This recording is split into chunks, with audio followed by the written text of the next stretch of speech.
Assalamualaikum warahmatullahi wabarakatuh. Apa kabar Ananda semua? Semoga dalam keadaan sehat walafiat bersama keluarga dan tetap semangat ya.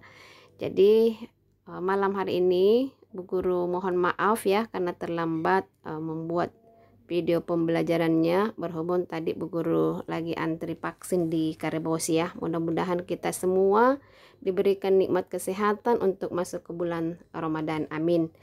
Nah, Ananda, seperti biasa kita berdoa dulu ya. Bismillahirrahmanirrahim. Rabbi zidni ilman warzuqni fahman. Amin. Nah, Ananda, malam hari ini Sabtu 10 April 2021 kita akan belajar muatan lokal bahasa daerah Makassar dengan materi lamung-lamung atau tanaman. Jadi yang akan kita pelajari adalah lamun-lamung iya niaka riampi ampita atau tanaman yang ada di sekitar kita. Nah, sekarang mari kita amati salah satu jenis tanaman yang ada di sekitar kita. Nah, ini adalah contoh tanaman tiboang ya. Pernah dengar kata tiboang? Nah, tiboang ini dalam bahasa Indonesia disebut kacang ya, kacang hijau. Nah, kacang ini terdiri dari beberapa bagian ya. Jadi pokok tiboang ane nia bagian-bagian nah ya mi antu aka kira-kira nikana aka. Kita lihat ya, yang aka adalah nih aka. Nah, ini aka. Kemudian rapo, yang mana dibilang rapo? Nah, yang rapo adalah ini buahnya. Nih, oke. Kemudian selanjutnya leko.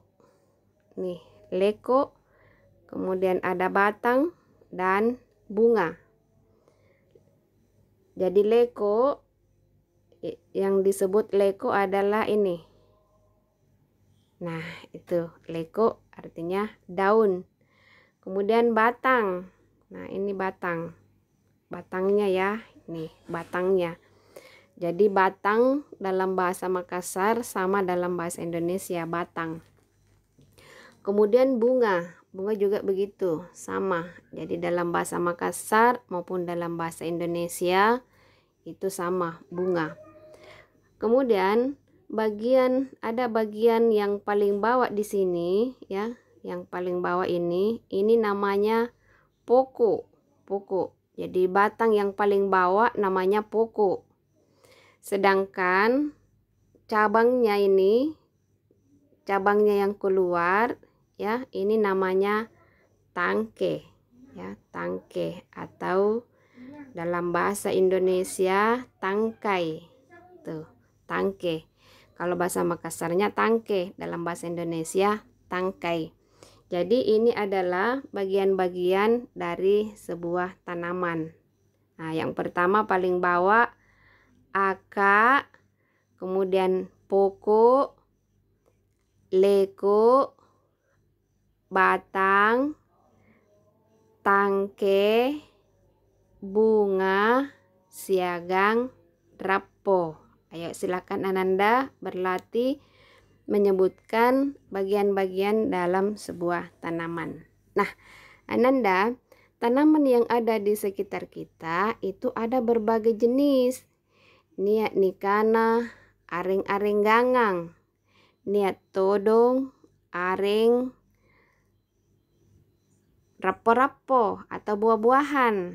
Nah, yang mana yang termasuk contoh buah-buahan dan sayur-sayuran? Nah, sekarang ini adalah gambar buah dan sayur yang ada di sekitar kita atau yang sering Ananda makan atau lihat. Nah, yang pertama adalah ini durian. Nah, jadi yang pertama adalah durian. Ini durian ya. Kemudian yang kedua adalah salak.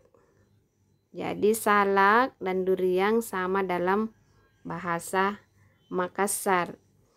Kemudian selanjutnya unti. Ini unti. Unti itu adalah pisang. Jadi pisang dalam bahasa Makassar disebut unti. Kemudian selanjutnya ada lada. Ini lada. Lada itu lombok.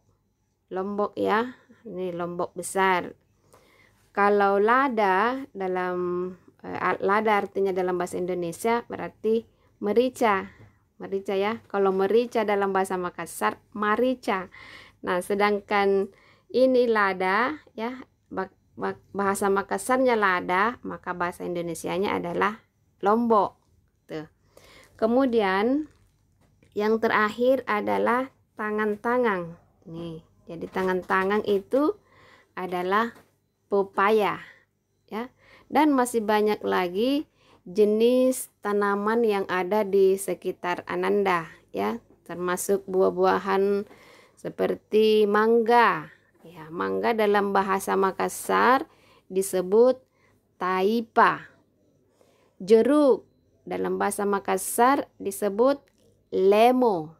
Ya, kemudian ada buah anggur. Nah, dalam bahasa Makassar disebut anggoro. Itu. Jadi anggur disebut anggoro. Nah, kemudian yang jenis-jenis sayuran yang sering Ananda makan, yang sering Bunda masak di rumah seperti sayur kangkung, sayur sawi ya. Dalam bahasa Makassar kangkung itu disebut kangkung. Nih, kangkung, kangkung.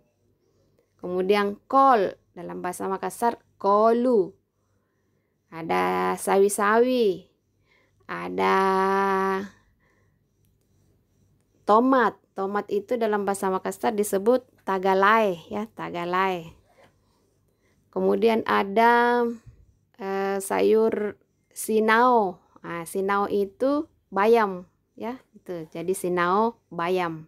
Dan masih banyak lagi jenis-jenis tanaman yang ada di sekitar kita. Silakan Ananda bertanya kepada orang yang ada di rumah atau tetangga yang bisa mengerti bahasa Makassar tentang jenis-jenis tanaman yang ada di sekitar rumah Ananda ya. Nah, bagaimana Ananda? Kita sudah mengenal berbagai jenis tanaman sayur dan buah dalam bahasa daerah Makassar. Nah, untuk tugasnya pada malam hari ini bisa Ananda lihat di sini ya. Tugasnya ukiriki 5 rupana arenggangang. Nah, maksudnya silahkan Ananda menulis 5 contoh nama sayuran dalam bahasa Makassar. Kemudian yang kedua, ukiriki 5 rupana areng rapo-rapo kayu atau nama buah-buahan. Oke, bagaimana Ananda? Bisa dipahami tentang tugasnya? Nah, sekarang mari kita akhiri. Mudah-mudahan bermanfaat untuk kita semua dan kita harus bangga dengan memiliki bahasa daerah. Nah, mari kita akhiri dengan sama-sama mengucapkan hamdalah. Alhamdulillahirabbil alamin. Wassalamualaikum warahmatullahi wabarakatuh.